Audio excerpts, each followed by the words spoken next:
నేను 5 గంటలకు వచ్చాను. లైను బాగా ఇష్యూ ఉంది. 300 మంది ఉన్నారు 5 గంటలకే. అయినా గానీ ఒక కట్ట దొరకడం కష్టంగా అయితంది.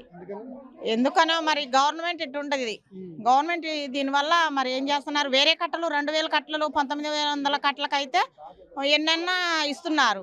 మరి ఇది 300 అని తక్కువని ఇస్తున్నారో ఏందో మరి. వ్యవసాయం చేసేవాళ్ళు 2 పంటలేసుకుంటున్నారు ఇప్పుడు. యాసంగి ఉంది. యాసంగి వచ్చిన వాళ్ళకి 10 ఎకరాలు చేసినోడికి ఒక్క కట్ట ఏ మూలకేత్తడు, ఏం చేత్తడు? ఆయన పండించి పంట మరి పిల్లలకు చదివించుకుంటాడా, అన్నం తింటాడా? మరి రైతే గడ్డి తింటే మరి దేశం అంతా గడ్డి తినాల్సిందే ఇక. అంతే కదా! ఇంత మట్టుగా ఈ గవర్నమెంట్ ఏం చేస్తుందో ఏం తెలియట్లేదు. మరి రైతుల మద్దతు లేకుండా ఏ మద్దతు మరి చూసుకొని ఆయన ఏం చేయాలనుకుంటుండో ఏందో ఆయనకే తెలవాలి, మనకు తెలియదు ఇంకా అంత మట్టుగా.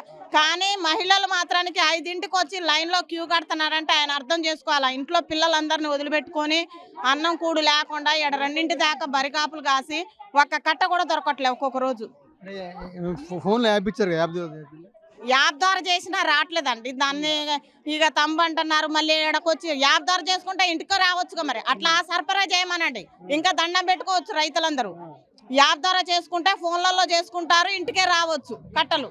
మరి ఈ మండలం మొత్తానికి ఒక్కాడే ఇస్తే మండలంలో ఉన్న జనం మొత్తం ఇక్కడే ఉన్నారు కాబట్టి ఎంత ఇష్యూ అవుతుంది.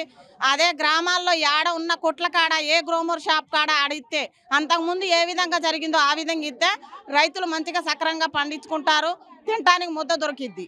మరి ఆడదాడ ఇవ్వకుండా ఇట్లా చేస్తే ఏం బాగుంటుంది?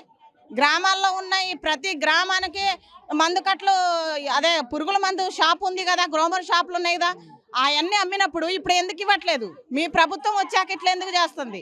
అంతకుముందు ప్రభుత్వం ఇవ్వలేదా? ఎక్కడ పడితే అక్కడ 300 పెట్టి కొనుక్కున్నాం మేము.